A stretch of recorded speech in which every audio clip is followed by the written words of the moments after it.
Est-ce que les gens de la CEDEAO vont se laisser manipuler pour déclencher une guerre fratricide sur le continent africain? Si on veut être plus clair, la CEDEAO ne représente pas l'opinion africaine. Amis du monde, comment allez-vous? Une fois de plus, c'est un plaisir d'être avec vous pour documenter l'actualité internationale. Comme d'habitude, dans ce format, nous avons avec nous Jean Stevenson. Sur ce, nous vous invitons déjà de donner le pouce en l'air et afin d'aider ce travail. Comme vous le savez tous, la présence de la France est décriée sur le continent africain et particulièrement partout.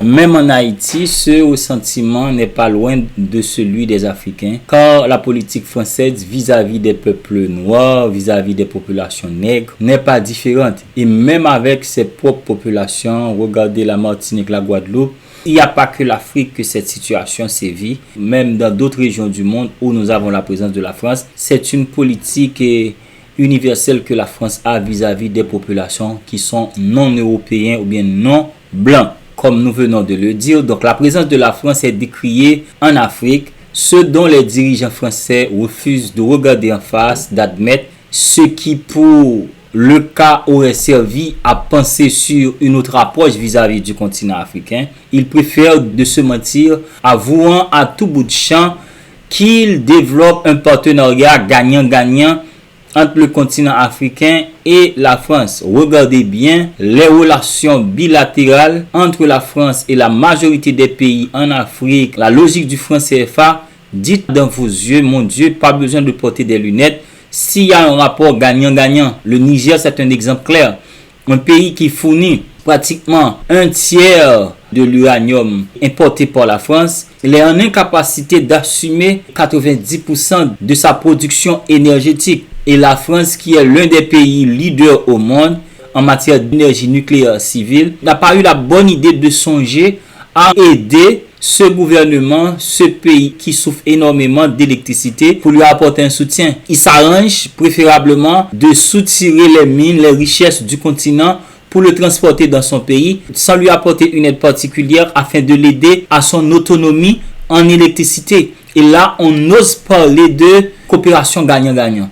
À un moment donné, on ne peut pas se leurrer à un point tel ou mentir à tout le monde. Maintenant, nous allons aborder certaines questions avec Jean Stevenson qui va nous aider à voir plus clair sur certaines prérogatives qu'ont pas mal de gens de par le monde. Jean Stevenson, avec la guerre en Ukraine, la position des pays africains refusant de prendre position pour un camp ou bien pour un autre, la majorité d'entre eux gardent une ligne neutre. Selon vous, ne sommes-nous pas en train de voir naître en Afrique une guerre par procuration des Occidentaux pour leur posture, pour leur position dans la guerre qui se fait en Ukraine, que l'on qualifie de guerre de blanc, vu que les Occidentaux, par principe, ils sont des calculateurs, ne seraient-ils pas en train de téléporter la guerre en Ukraine, en Afrique, une façon d'impliquer ou bien d'embraser le monde dans une guerre totale? Car on voit que autant que la guerre en Ukraine perdure, la question de penser à la paix n'est jamais au rendez-vous. Que pouvez-vous nous dire vis-à-vis de cette situation? Bon, je ne dirais pas que ce qui se passe en Afrique est une guerre par procuration comme celle qui s'effectue en Ukraine. Parce que pour avoir une guerre de procuration, il faut avoir trois éléments. Et la partie qui est utilisée, la partie qui est attaquée, et par la suite, la partie qui utilise la partie utilisée. Donc, les États-Unis utilisent l'Ukraine, l'Ukraine est utilisée et là aussi est attaquée par procuration et par les États-Unis. Ok? Donc, je dirais plutôt que l'Afrique ou la CEDEAO est en train d'être manipulée par l'Union européenne pour jouer le jeu de l'Union européenne. Donc, la CEDEAO, c'est l'Afrique qui est réunie en organisation. Donc, c'est un élément en soi. Mais par contre, en ce qui concerne la France a échoué sur le continent européen pour plusieurs raisons. Lorsqu'on voit, on analyse le développement des anciennes colonies britanniques par rapport aux anciennes colonies françaises, on constate que les colonies françaises ou les anciennes colonies françaises sont des États surexploités. Et en revanche, il n'y a point de développement pas d'éducation, ok, donc sous-développement total comme on le constate en Afrique. Alors que lorsqu'on prend les anciennes colonies britanniques, que ce soit le Canada, que ce soit les États-Unis, que ce soit l'Inde, que ce soit Singapour, que ce soit l'Arabie Saoudite et tant d'autres encore, on voit toujours que les anciennes colonies britanniques sont des États en développement. Ok? Mais qu'est-ce qui se passe avec l'ère de Charles de Gaulle? L'ère de Charles de Gaulle n'était pas de développer l'Afrique, mais au contraire était de mettre en place une structure pour piller les richesses de l'Afrique. Et les dirigeants qui n'étaient pas de bons élèves étaient assassinés. Ok, donc on ne va pas les citer, ok, mais c'était la réalité. Mais aujourd'hui, avec la jeunesse éduquée africaine, la jeunesse africaine donne le temps. Ok, elle veut un changement d'approche avec les Français. Donc, elle aspire à des accords gagnants-gagnants. Ok, elle aspire à une Afrique qui a des partenaires multiples, mais pas une Afrique, ok, qui est asservie par la France, qui est dictée par la France. Et c'est dommage, la majorité des dirigeants pendant ces 10 dernières années sont des marionnettes de la France. Ok? Et c'est la raison pour laquelle on constate que plusieurs putschs ont été effectués pendant cette période-là. Ok? Donc, avec l'arrivée de Wagner aussi, et dans les accords de sécurité bilatérale, alors que François Hollande avait pris la décision de livrer à Centrafrique des armes volées entre les mains des terroristes, alors que la Russie avait livré 2 fois la quantité que la France avait l'intention de livrer, et la Russie avait formé les militaires Centrafrique, et par la suite, la Russie a approfondi la coopération avec plusieurs États africains en implantant Wagner sur le continent. Et depuis lors, on constate que la situation sécuritaire dans la région est plus ou moins stabilisée. Et au contraire, les dirigeants ou bien les putschistes veulent encore plus d'armement russe pour pouvoir déloger les terroristes. Donc, pour finir avec la première question, ce qui se passe en Afrique, je ne le considère pas comme une guerre de procuration. Je préfère dire que la CEDEAO est en train d'être manipulée parce que vous savez que c'est une organisation qui veut copier l'Union européenne, ok, alors que ce ne sont pas les mêmes peuples, ce ne sont pas les mêmes cultures. Et en ce qui a trait à la France a échoué et les dirigeants français doivent accepter cela. Ce n'est pas la Russie qui diabolise la France en Afrique. Au contraire, ce sont les agissements de la France depuis l'ère esclavagiste jusqu'à l'ère néocolonialiste. La France n'a jamais changé d'approche sur ce continent. La France considère toujours ce continent comme son arrière-cour. Certaines fois, il faut se réinventer. Ok? Il faut se réinventer, il faut rénover comme on peut constater les avancées de la Chine sur le continent. La France ne s'intéresse jamais au développement du continent en ce qui concerne l'industrialisation de ce continent. Ok? Donc, tout le monde aspire à un État développé comme toute la jeunesse africaine aspire, et que dans les années qui arrivent, et que l'Afrique soit un continent développé, mais avec la France, tous les jeunes Africains constatent qu'il n'y aura jamais de développement avec la France, et surtout avec ses dirigeants africains actuels.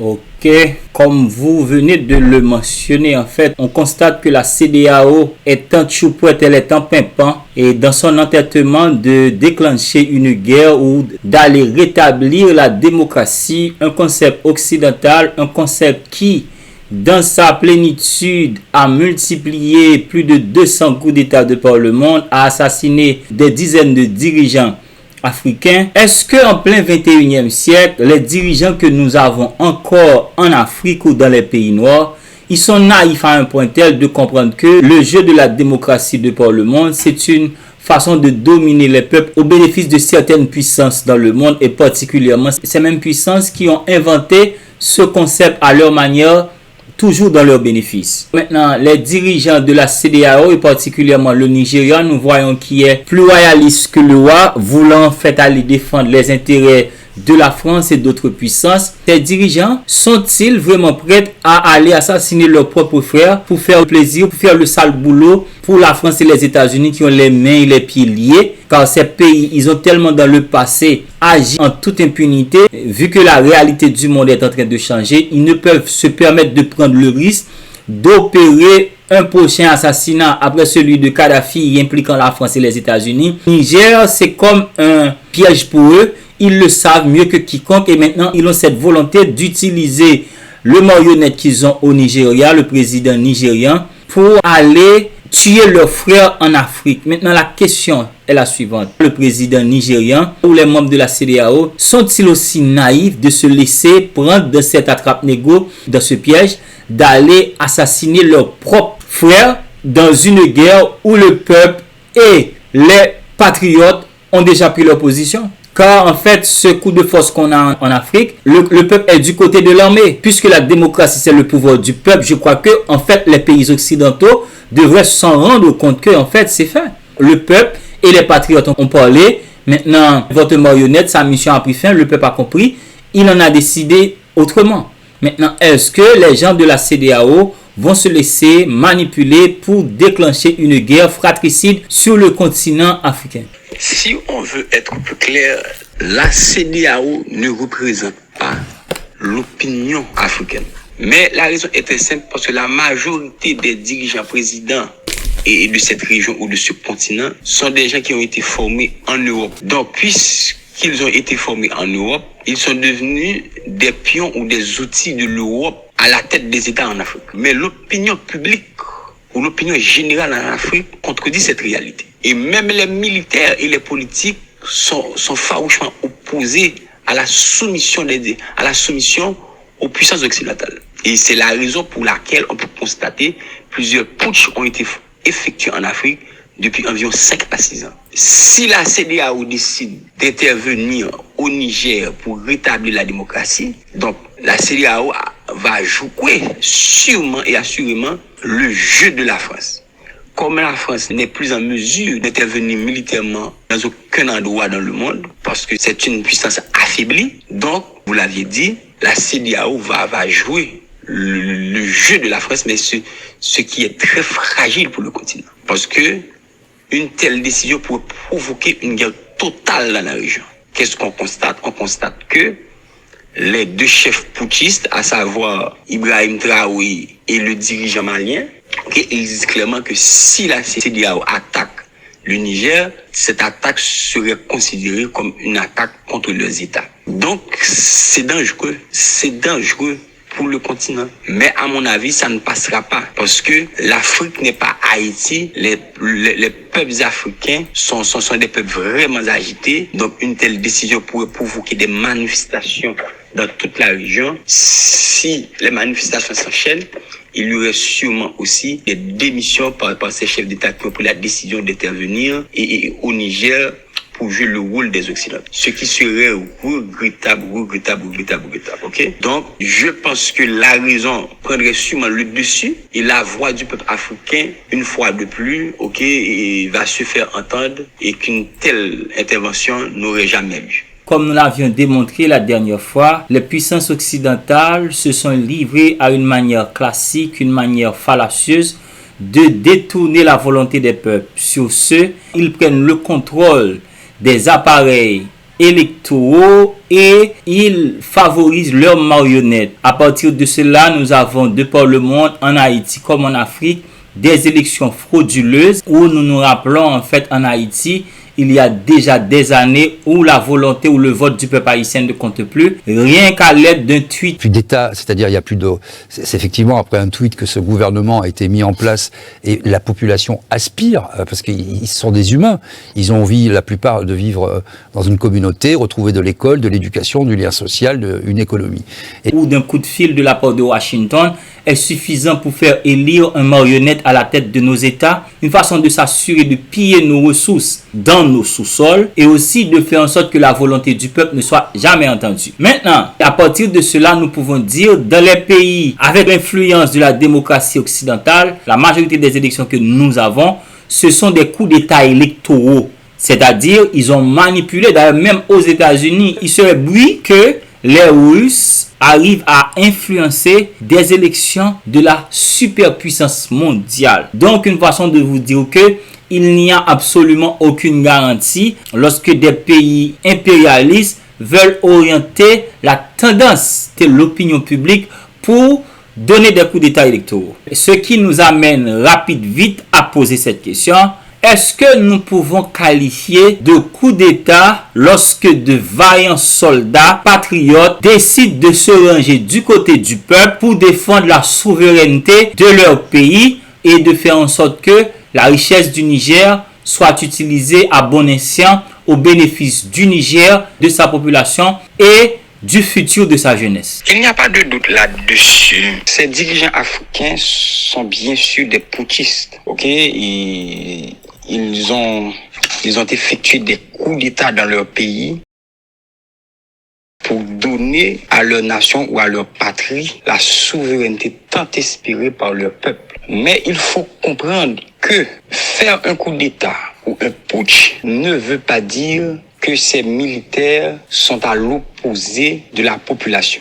Et c'est ce qu'on constate aujourd'hui. En Afrique, les putschistes sont soutenus par leur population. Parce que leur population aspire à être libre, à ce que leurs dirigeants ne soient pas dirigés depuis l'extérieur. Ok? Donc, qu'est-ce que la population constate? Elle constate que la majorité des dirigeants élus de façon occidentale démocratique ne sont pas vraiment élus, mais plutôt ce sont des dirigeants sélectionnés. Et comme vous l'avez dit dans votre question, ce sont des dirigeants qui ont étudié, qui ont fait leurs études en Occident. Et assurément, ces dirigeants-là ont des préjudices ou ont des affaires qui pourraient les mettre en position défavorable face à l'Occident. Et souvent, on constate cela lorsque Préval voulait que Jude Célestin, continue au deuxième tour des élections de 2011, le département d'État américain avait appelé Préval pour menacer son enfant qui se retrouvait à l'époque aux États-Unis, et de même pour Lambert, l'ancien sénateur Lambert. Donc lorsqu'un pays est dirigé par des dirigeants comme ça, en aucune façon le pays ne peut pas être libre. Et c'est la raison pour laquelle on peut constater que les coopérations sino et Chine et beaucoup d'autres pays ont du mal jusqu'à aujourd'hui à être amplifiées. Pourquoi? Parce que beaucoup de dirigeants qui se retrouvent en Amérique du Sud, en Afrique, sont souvent manipulés par l'Occident. Donc si ces dirigeants-là décident de mener des coopérations et bilatérales à grande échelle avec la Chine, alors que les puissances occidentales pourraient empêcher cela avec des chantages. Des chantages. Parce que n'oubliez pas, en politique, on peut vous accuser de tout, même ce que vous ne connaissez pas, que vous n'avez pas commis, et on peut inventer des choses et associer ces choses-là avec votre personnalité. Donc, pour rester dans votre question, et oui, ce sont des putschistes, mais ce sont des gens qui font le job de leur population. Et c'est la meilleure des choses, c'est d'être du côté de votre peuple. Et les dirigeants africains que vous venez de mentionner n'étaient pas du côté de leur peuple. Et c'est la raison pour laquelle, malgré ces militaires ont effectué des coups d'État, mais ces coups d'État reflètent catégoriquement et purement simplement l'opinion de leur population. Par principe, on définit la démocratie comme étant le pouvoir du peuple. Aujourd'hui, le peuple burkinabé, le peuple du Niger, le peuple du Mali, ils décident de prendre leur destin en main, et les vaillants soldats comme ceux en Ukraine qui défendent leur patrie contre une invasion russe, on peut le dire, décident en fait de défendre la souveraineté de leur pays et le futur de leur peuple. Sur ce, on voit que, comme nous venons de le dire dans la question précédente, la CEDEAO, comme un con utile, se prête au jeu de vouloir envahir le Niger pour rétablir une soi-disant démocratie qui a fait couler pas mal d'encre, pas mal de cadavres de présidents de par le monde. Ils veulent rétablir une démocratie. Pendant là au Sahel, il y a des djihadistes dont nous savons très bien leur raison d'être a été calculée, occasionnée encore par la présence de la démocratie en Proche-Orient et en Afrique. Ok, donc maintenant c'est un bouilli vidé en fait. C'est comme un poisson crasé dans le bouillon, comme on dit en haïtien. Donc les choses se mélangent. Maintenant, les djihadistes qui causent des difficultés aux populations dans le Sahel sont à l'origine de l'intervention des Américains et des Français dans cet espace. Maintenant, ils combattent du côté de l'Ukraine pour l'aider à combattre contre une invasion. Et ces mercenaires qu'ils ont occasionnés, ils les ont abandonnés et les laissent comme un virus s'étendre sur le continent africain. En plus, ils les alimentent, ils leur donnent des armes. Maintenant, les populations ayant compris cette situation décident de s'armer de tout ce qu'ils ont comme armes pour défendre leur souveraineté et en fait prendre le contrôle de leur destinée. Et voilà, la CEDEAO qui est composée d'un petit groupe de dirigeants minables par la dimension de leur peuple, par la dimension du 21e siècle où les peuples, les dirigeants, ils s'unissent autour de leurs intérêts pour combattre les intérêts hégémoniques qui sont des handicaps pour le développement de leur pays. Et nous pensons, avec le volume de richesse que possède le continent africain, ça ne fait vraiment pas de doute en fait que l'Afrique a la capacité d'être le continent le plus riche du monde. Maintenant, avec cette politique néocolonialiste abreuvant leurs ressources, ces marionnettes de la CEDEAO ne sont pas encore en mesure de comprendre l'enjeu du 21e siècle, leur oblige de changer de tactique, de changer de paradigme. D'ailleurs, la jeunesse africaine a déjà atteint ce niveau, mais eux, dans leurs limites rétrogradantes, ils sont incapables de s'élever à la dimension de la réalité du moment et en fait de leur jeunesse. Maintenant, est-ce que vous ne pensez pas au cas où le Nigeria ou la CEDEAO persiste pour entrer au Niger, il risque de provoquer, d'occasionner l'assassinat du président Mohamed Bazoum pur et simplement? À mon avis, les putschistes du Niger n'ont pas de problème personnel avec le président Bazoum. Et il faut dire aussi, si ce putsch était fomenté, était dirigé par les Occidentaux, ce président aurait été déjà assassiné. Parce que les dirigeants occidentaux, la politique occidentale, se dirige souvent contre les personnes. Les obstacles personnifiés. Donc, vous empêchez le pays de se soumettre à l'emprise ou à l'hégémonie occidentale, alors vous serez assurément supprimé. Et c'est de même pour l'État hébreu ou l'État israélien. Et la majorité des opérations du Mossad, service de renseignement israélien, c'est de supprimer les obstacles, les individus. Ok? Donc, c'est un mouvement national, c'est un mouvement patriotique du Niger. Parce que, à mon avis, tous les experts non dirigés, tous les experts en politique, en géopolitique qui ne sont pas dirigés ou qui ne sont pas dirigés par la politique occidentale peuvent constater qu'aujourd'hui, c'est la dernière chance pour l'Afrique de saisir l'opportunité avec l'Iran, avec la Russie, avec l'Inde, de trouver le développement tant recherché depuis des décennies d'indépendance. Donc aujourd'hui, la Chine est une puissance montante. Ok, la Chine n'a pas encore trouvé sa vraie ascension. Ok, donc aujourd'hui, la Chine a besoin de tout le monde. Mais lorsque la Chine atteindra son pic de développement, il n'aura pas besoin de nations parce qu'il aura déjà construit son réseau de développement comme les États-Unis l'avaient construit depuis 1945. Et c'est la raison pour laquelle on peut constater qu'aujourd'hui, les États-Unis sanctionnent qui ils veulent parce que son réseau a déjà été établi. Donc, l'actuel réseau que la Chine, la Russie, l'Iran, l'Inde veulent établir l'Afrique doit participer activement pour être un hôte important de ce réseau. Donc, si on est dirigé par des humanoïdes manipulés par les dirigeants occidentaux, il faut écarter ces gens à la tête du pouvoir. Et c'est ça, et c'est ce que font les putschistes. Si les putschistes faisaient des choses comme Kaplum, Becker, Andy Appel faisaient en 2004, la population serait déjà dans la rue pour protester contre ce putsch. Mais ce que font ces militaires, ils sont du côté de leur peuple, ok? C'est la raison pour laquelle ils sont soutenus. Et ils n'ont pas fait un sale boulot, ils ont fait un boulot de façon propre, ils n'ont pas exécuté aucun dirigeant. Mais ils ont écarté les dirigeants corrompus, c'est correct. C'est correct au point de vue patriotique. Pourquoi tant d'autres coups d'État fomentés par la France en Afrique, les États-Unis en Amérique du Sud, en Haïti et en Asie ne sont pas... les nations régionales, les Nations Unies, l'OTAN, l'Union Européenne n'ont pas protesté contre ces putschs. N'oubliez pas lorsque le maréchal Haftar avait attaqué Kadhafi, il avait été facilement battu par l'ami Kadhafi à l'époque. Eh bien, le maréchal Haftar a passé 20 ans tout près de la Maison Blanche, jusqu'à ce que Mohamed Kadhafi ait été assassiné et puis il est retourné par la CIA sur le sol libyen. Donc lorsque les coups d'État font du bien pour l'Occident, soit ils n'en parlent pas, soit ils qualifient ces gens de héros. Mais lorsque ces coups d'État, ces putsch ne sont pas en leur faveur, ils les appellent milices, juntes, terroristes, putschistes et autres. Donc c'est correct pour la population du Niger. Il n'y a pas de doute là-dedans. En 2004, nous avons assisté à cette réalité où Haïti devait célébrer le bicentenaire de notre indépendance.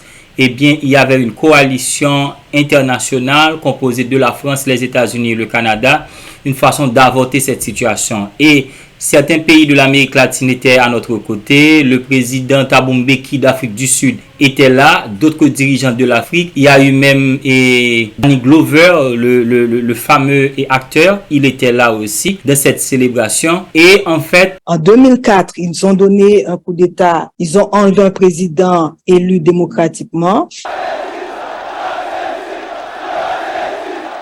Bonne année!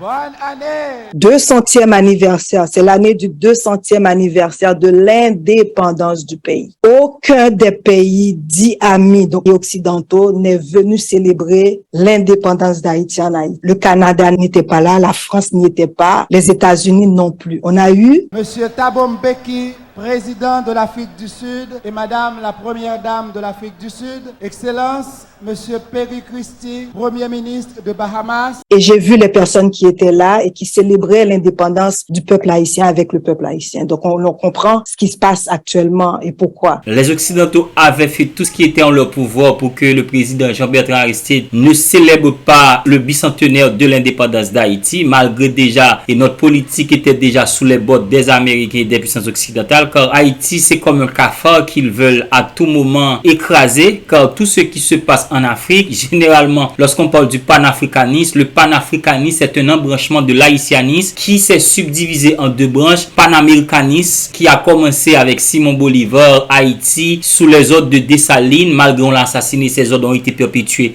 avec le traité aussi national Pétion, qui a exécuté l'ordre de l'empereur. Et par la suite, ce mouvement va prendre naissance, le panafricanisme, à la presqu'île de Haïti. Nos ancêtres avaient planté ce grain et aujourd'hui, il est en train de germer. Et c'est pourquoi ils veulent anéantir Haïti. Dommage, bon nombre de pays en Afrique n'arrivent pas à saisir en fait ce fardeau qu'Haïti porte sous son dos. Dommage, nous sommes en train de disparaître sous le désattentionné d'autres peuples et on est en train de crier, on vit notre misère. Mais la réalité, en fait, tout à l'origine a eu lieu avec Jean-Jacques Dessalines. Selon vous, Stevenson, un tel scénario n'est-il pas possible qu'il y ait une alliance entre le Mali, le Burkina Faso, le groupe Wagner de Prigojine de la Russie? Telle alliance est pour défendre la souveraineté du peuple Niger. Est-ce qu'une telle alliance n'est-elle pas plausible? La question d'alliance militaire entre Wagner, Niger, Mali et Burkina Faso se pose par beaucoup d'experts et même des experts français. Et il y a certains qui parlent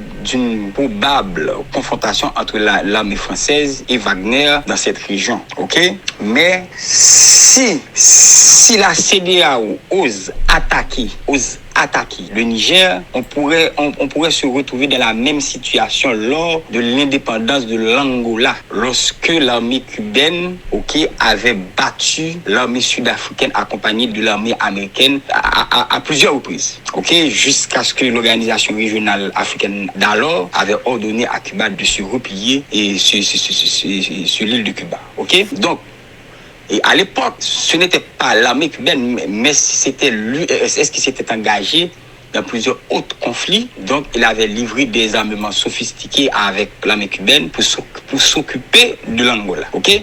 Eh bien, aujourd'hui, Wagner, c'est une branche de l'armée russe. C'est une branche de l'armée russe. Et n'oubliez pas, lorsque l'armée russe a décidé de désarmer Wagner, croyez-moi, les armes possédées par Wagner étaient presque l'équivalent de l'armée israélienne. Des systèmes anti-aériens modernes, des chasseurs, des chars, des tanks, de tout ce que l'armée russe possède au point de vue d'armes classiques, ok, Wagner les possède aussi. Et si c'est un conflit où l'influence de la Russie est menacée, alors Wagner serait extrêmement bien équipé pour repousser les forces françaises et de la CEDEAO, ce qui serait regrettable pour la région parce que ce serait quand même des nègres comme nous qui vont être morts sur le champ de bataille. Donc, et je ne souhaiterais pas que cela arrive pour que les Russes et les Occidentaux font des Noirs mourir pour rien. Donc, je pense que la raison prendra le dessus sur la CEDEAO de ne pas intervenir militairement au Niger.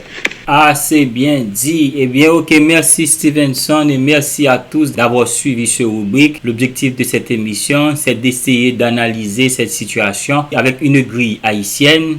Vu la situation dans laquelle on patauge, vu les manigances qui ont été opérées depuis des décennies pour affaisser cette nation, il semble plus que difficile de nous relever de par nous-mêmes.